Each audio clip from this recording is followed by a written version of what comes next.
In this episode of the Your Law Firm Success podcast, I talk with Verne Harnish.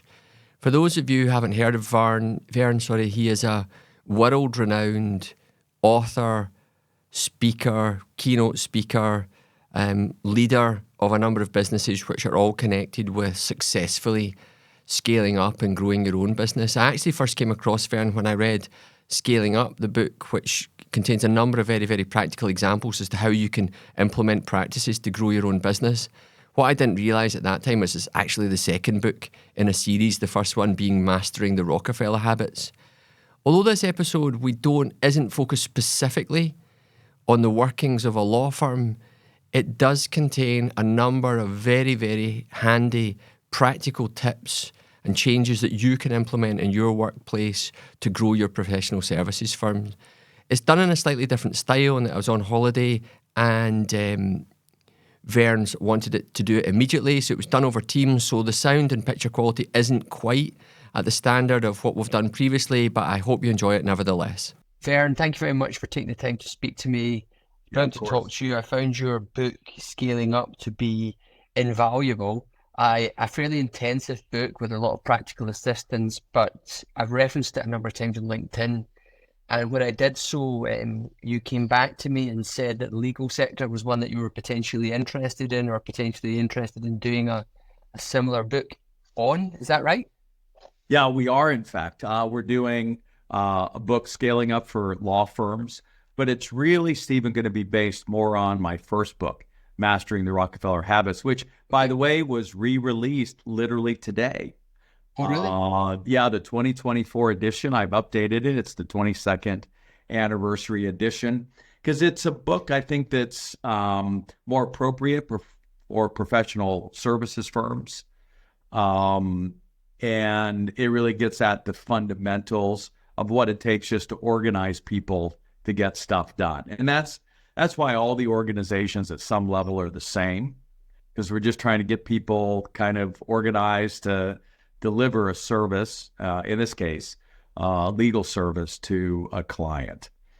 And it's three principles: just the importance of setting priorities, making sure you've got the data that's necessary to know that you're running a, well-oiled professional services firm. And then most importantly, that you've got this meeting rhythm of communication that is in place, primarily so that you serve the customers better and more quickly. And that's something everybody wants. Everyone's time crunched right now. And most folks believe that the professional service firm they've hired is doing nothing on their case, doing nothing today on whatever it is that we've hired you to do. And the daily huddle really helps the clients understand that the professional law firm is really on top of what it is that they need you to do, whether it's commercial or legal or criminal. And so what was it about law firms that you felt deserved an approach to a certain extent of its own? Well, it's something that's common, Stephen, with all professional service firms, is that there's really nobody actually running the place. It really can be just a collection of individual practices as opposed to a law firm that's scaling. So I'll give you a couple of examples. We had an early client, a law firm out of Dallas, and when we did our FACE tool, our function accountability chart, I said, all right, who's the head of the company? And they put all five principals, in that box. They each own 20% of the practice. But I said, look, you can't have five people as the head of the organization from a operational standpoint. So I said, all right, who's going to make sure all the rest of these boxes are filled out? Who's handling marketing? Who's handling operations? Making sure IT works? Just some of the basics of running a company. And four of them pointed to the fifth and said, you're it. And he knew he was. He was the one that had kind of the skills and interest in handling that. So all we really did was spend time trying to get legal work off his plate so that he could actually scale the business, which meant our best legal client was actually out of Atlanta. besides Shine Lawyers, which is one of the first law firms to go public in Australia. And I think the reason why that law firm did so well is the founding partner did no legal work, really made sure that he was working on the business instead of in the business. And at least finding the time during the week to do that, even if you're just a sole kind of practitioner. Yeah, it's something that's come up a lot in the previous podcast episodes that we've had, is that those firms that appear to have been most successful have recognized from an early stage, or certainly they've had a principal who's recognized from the early stage the importance of not being on the tools. But that can become quite a difficult issue for some firms to recognize, particularly around that size that you're talking about, where there are 5 principals, because they feel that to a certain extent, they can't afford for somebody to be carved out entirely from the fee earning in the practice. How do you discuss that? Well, that's where at least you make sure, and that's where your meeting rhythm is critical, that you've set aside the time during the week to work on the practice. So, my early doctor, Dr. Hugh Reardon, he was the lone practitioner in his clinic. But one of the first things he did was set aside Thursday from 4 o'clock to 5 o'clock to have a weekly meeting with his team. I'm telling you, a lot of professional practices don't even have that weekly meeting. And he treated it as if he was in surgery. You're not going to be interrupted if you're in surgery. And he needed to do surgery on his business at least an hour every week. And structuring that weekly meeting so that everyone felt heard, they could get at the issues that needed to be resolved was critical. The second was then the daily huddle. And I've always liked to use the LA Law, television series as an example, but the importance. So I'll give you a related example. We have a PR firm out of Chicago. So, similar professional services firm. And they would actually invite new clients to come visit the law firm at 9 o'clock, because at 9:09 was their daily huddle. And that's where, as a firm, they would review all of their clients' projects. Just like LA Law would get in the meeting room there, and let's review what we've got, on the docket today.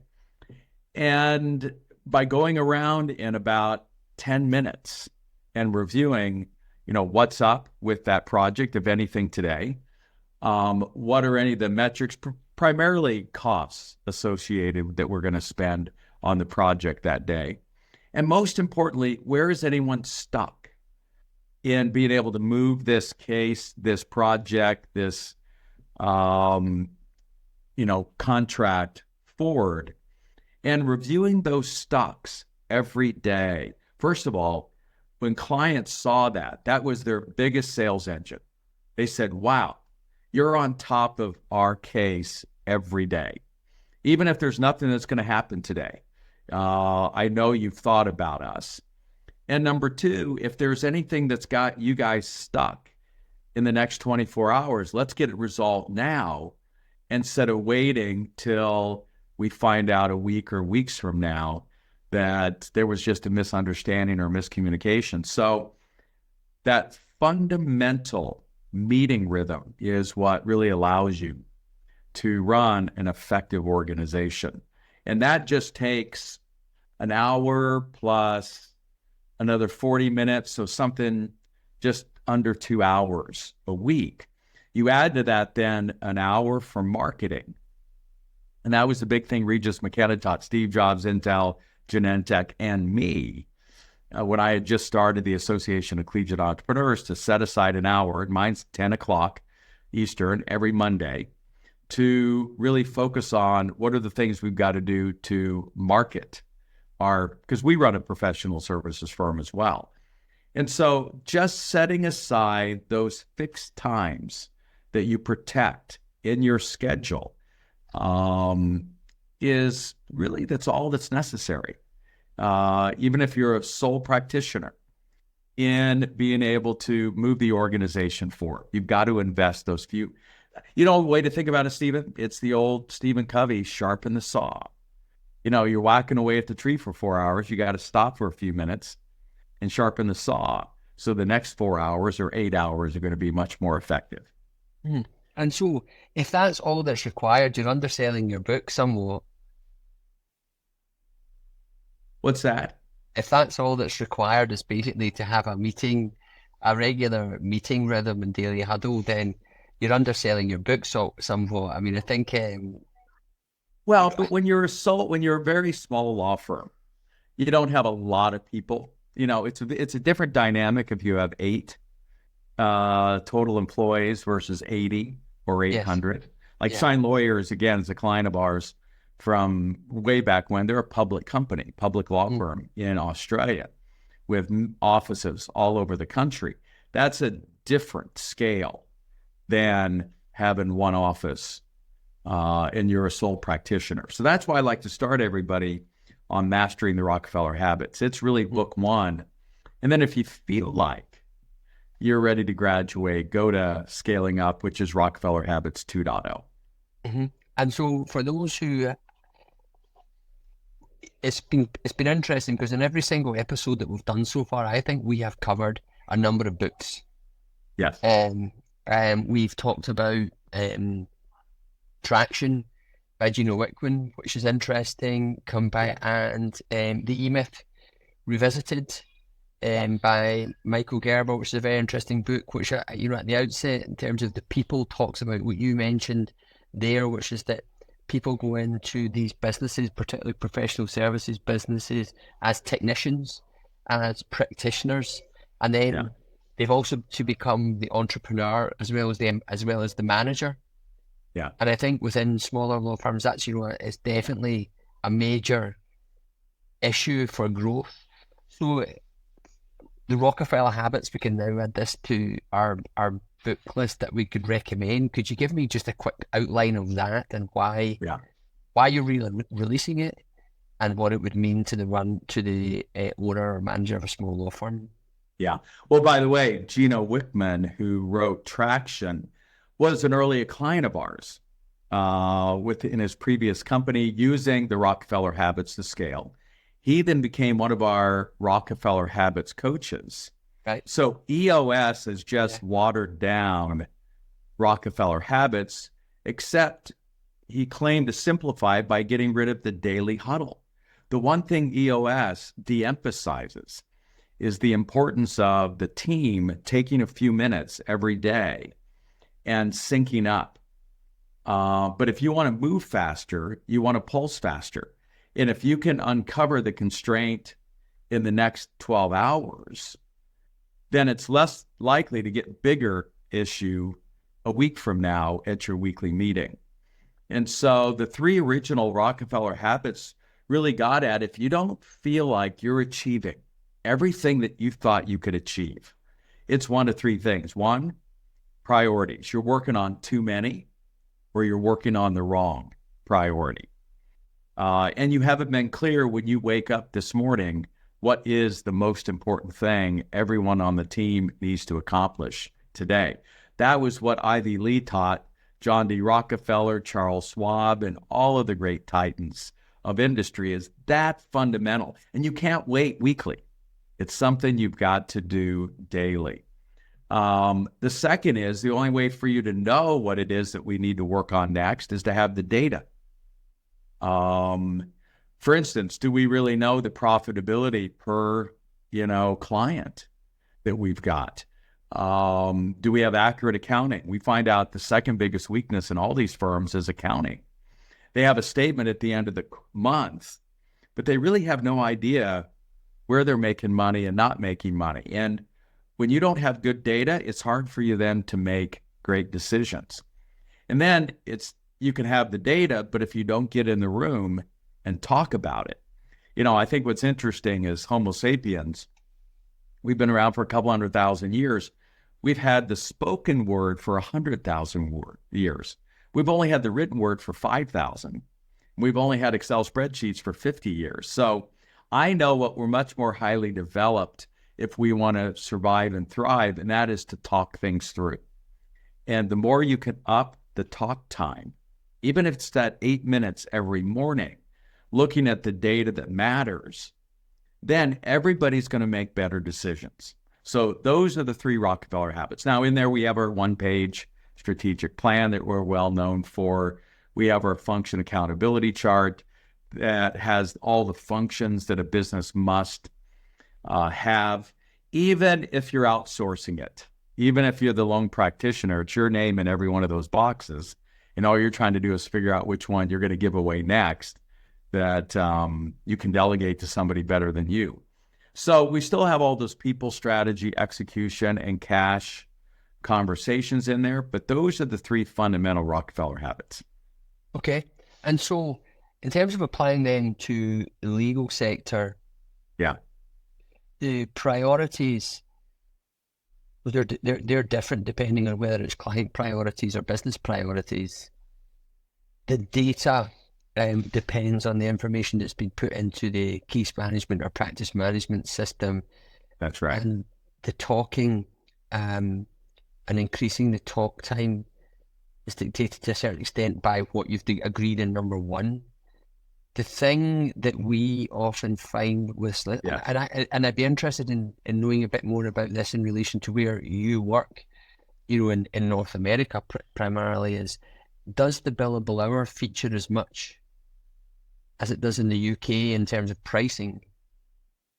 Yeah. Well, by the way, I'm broadcasting here from Barcelona, Spain. So I live in Europe.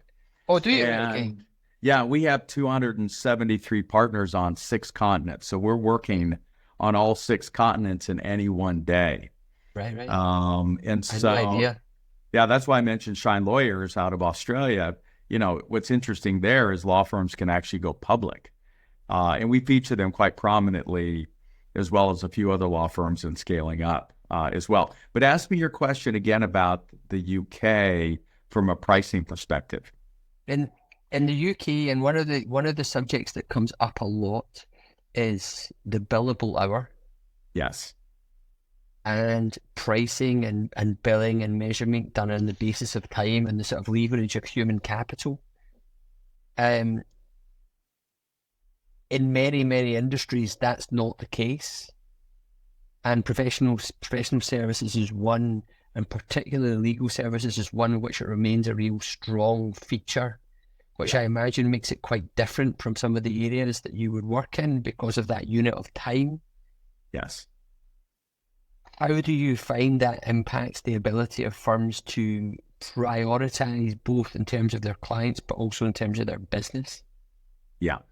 Well, again, at the end of the day, you have billable hours, but I hired 2 law firms. One is a very well-known law firm, but at the end of the day, they got no results.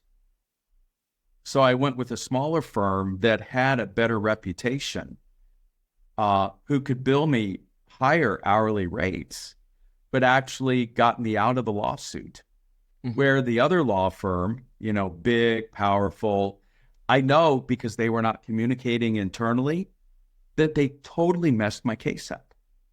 And so billable hours is just a piece of, and I maintain you can charge more, as the law firm did, that's smaller, but in Orlando, than the big, powerful law firm, because they, again, got me the results that I needed. And that's what I was looking for. So all of those other techniques that we're talking about really get at the quality of the work that you're doing. And to the extent that the quality of the work actually allows you to, effectively charge more and makes it easier, less expensive for you to get clients, because that's a real cost. Marketing's a real cost. Yeah. Then your margins are going to be considerably greater. And one of the things that we've learned, Stephen, about creatives, whether they're architects or lawyers or dentists or doctors, is part of what you want to share in that daily is what I call show and tell. Did somebody discover something, learn something today that might be helpful for everybody else to hear? And so whoever can get up the learning curve faster wins. But if you don't have a daily and you don't have a weekly, that provide those opportunities to do that information sharing, particularly rapid information sharing, you're not going to be up the learning curve as quickly as your competitor who is doing those kind of meeting rhythms. So how you structure and what you discuss is a very important part of that decision.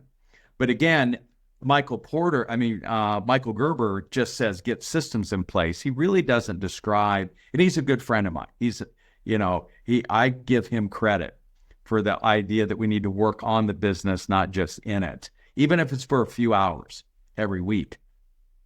And then EOS bastardized our stuff and got rid of the most important, which was the daily communication, which means you're up the learning curve faster than your competitors who are not doing the daily. Because that's it. Because I think we always had a daily scrum.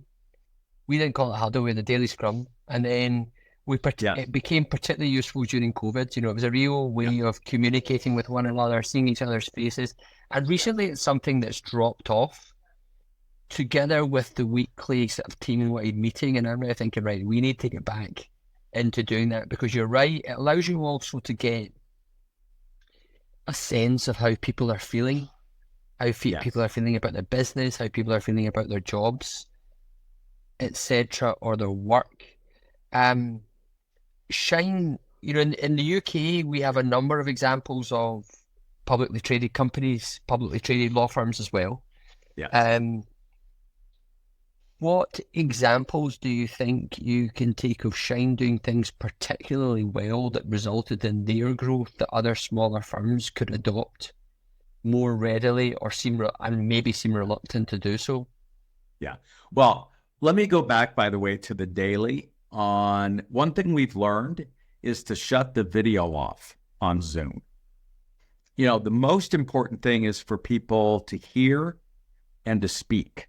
Those are the two most powerful senses that we were given as humans, much different than other animals. And what they've learned is that when video's on, unlike sitting around a table where I see you sideways, here we're looking face to face, and it's actually quite threatening to most people.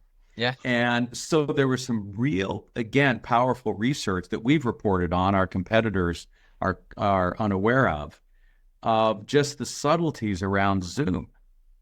And so our daily, even our weekly, we don't have the video on. We were using Zoom way before, the pandemic, because we're quite a remote-based company anyway. And that really helps people to be more open, not worried about what they're wearing, not worried about what the background's going to be. Is the lighting going to be any good? All of that kind of stuff really creates constraints or boundaries to just the rapid communication that's necessary in order for us to move forward. So I bring that up because Shine lawyers will tell you the daily huddle was the big difference in their ability to scale fast and to be able to share information. Because part of the promise of a larger firm is that you're going to get the collective intelligence of that larger firm working for you, when in fact, for most, that's not existent. It just means they've got 100 small practices if they have 100 lawyers, than if they have 10 lawyers and it's 10 small practices. And so that's been a big part of it. And then number two, the focus on marketing. It's again, what Regis McKenna taught Steve Jobs and all of us is that is the most important function if you want to scale. But it's not going to happen if you don't set aside, again, Regis recommended an hour. And the key question is, who are the influencers? Who are the opinion leaders? Who are the folks that are going to be your key referral sources? And are you actively, I'm going to suggest the most important thing if you want to scale, how many breakfasts, coffees, lunches, afternoon teas, I'm not big into dinners, is the principal partner. How many of those is he or she having on a weekly basis? If you want a very important KPI. So make the list and work that list of influencers. And that includes being in touch with your clients and your team to just pick up the subtle issues that might be brewing. So, because man, you mess up something and your reputation can be lost quickly. Yeah. And it's a business, professional service firms. It comes down to our reputation. Yeah, I think there's a firm that we are close to, and they assess the likelihood of partners meeting pipeline by their expense account, which to a certain extent is similar to what you're talking about around coffees and meetings. I mean, they're really wanting, and we've got it down to, we know that in order to hit our targets, we need to have, or certainly a business development director needs to be having 24 conversations a month. Yeah. And we actually work with an agency network called Agencynomics, and they have a 42 marketing plan based on the sort of NEST principles, which are networking, events, speaking, and thought leadership. Yes. Which is, and this to me forms part of that overall network. Do you get much pushback from partners around the daily huddle around, I don't have time for that, I need to bill my clients, or I need to be fee earning, I need to be doing what often lawyers call real work? Yeah. Well, that's again why we're talking about 8 to 10 minutes. I mean, I'm going to guess nobody's billing every 15 minutes that exists in an 8, 10, or whatever day that you're looking at. It's that time where, so I'll give you an example. So it's outside your industry. Michael Dell, who I've known since the second year of business, Michael could assemble a computer in 1 minute in his factory. Yet every 4 hours, not once every 8, but once every 4 hours, he would shut the factory down for 5 minutes. And there were teams of 7, 4 teams of 7 made a cell of 28, and they would stop and sharpen the saw. Hey, what's coming down the line over the next 4 hours? Anything that we need to know special about that? How did we do the last 4 hours? And what, more importantly, were there any things in our way of being effective that we need to improve on the next 4 hours? And look, Michael wouldn't shut it down for 5 minutes. That's 5 computers per person that he could have been producing. But he knows the next 3 hours and 55 minutes are going to be extremely more valuable if you take time to sharpen the saw. So, but again, if that meeting's run poorly, it's why our coaches will get on with that daily huddle. We'll coach it, make sure that we're sharing specifics, not generalities, that people are sharing names. Just the fact that I'm sharing names and that I'm stuck because I haven't heard back from so-and-so in a particular situation, that's going to trigger maybe somebody on the team who's got an idea. Or by hearing a string of names, you start to identify, maybe we shouldn't be doing business with that person. You pick up patterns. And remember, all AI is pattern recognition. And all that the daily does is up your own pattern recognition and gut feel for the business. Now, going back to those lunches, I love that, what I'd call a Moneyball stat. They've figured out that, hey, how big the expense account is actually correlated to how well the firm is doing. I love when you can discover things like that. What's key is to be very proactive in knowing who we should meet with. Because we know, if we go back now to strategy, the key to strategy is saying no more than yes. You know, people who don't have a strategy say yes to everything. People who do have a strategy say no a lot more than they say yes to opportunities, to potential clients, to people they hire. And so that's when you know you've really become a professional, is when you know what to say no to, not what to say yes to. Yeah, I think it's very important. But and I'm conscious of your time here, because Yes, I appreciate time. But just one last thing around the sort of common wisdom or the common approach to Zoom or the video conferencing would be for people to have their cameras on. Yes. Now, you've explained why you like having the cameras off, because listening and talking, as opposed to the visuals and the threatening aspect of the way Yes. we look on camera. Yes. Can you just highlight that again, or maybe emphasize that a bit more? Because I think that's a really, really important point to go to, then for firms to begin reintroducing that daily huddle or daily Zoom, but without people feeling obliged, or that feeling that others are being rude by not turning their camera on. Good. What the research specifically showed, Stephen, is that with cameras on, you'll reach a decision much more quickly, but you really decrease people's willingness to challenge, you reduce their creativity, and you reduce their openness. So, by the way, with that, what our coaching partners have been doing is, we lead these quarterly sessions with our clients. We're saying, because travel's gotten a lot more expensive, twice a year, the annual and 6 month, let's do face-to-face, where we have a chance to share meals and chat and be creative and all of that. And since we're only doing 2 face-to-face, we can spend more money and make it a nicer experience.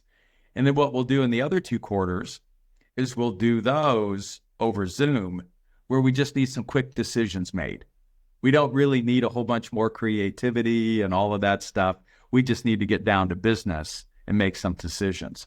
And so understanding that aspect of facing each other or being side by side, and knowing when, hey, we're just needing to do some quick sharing, let's get those cameras off in those situations. So cameras on face-to-face is particularly threatening to underlings.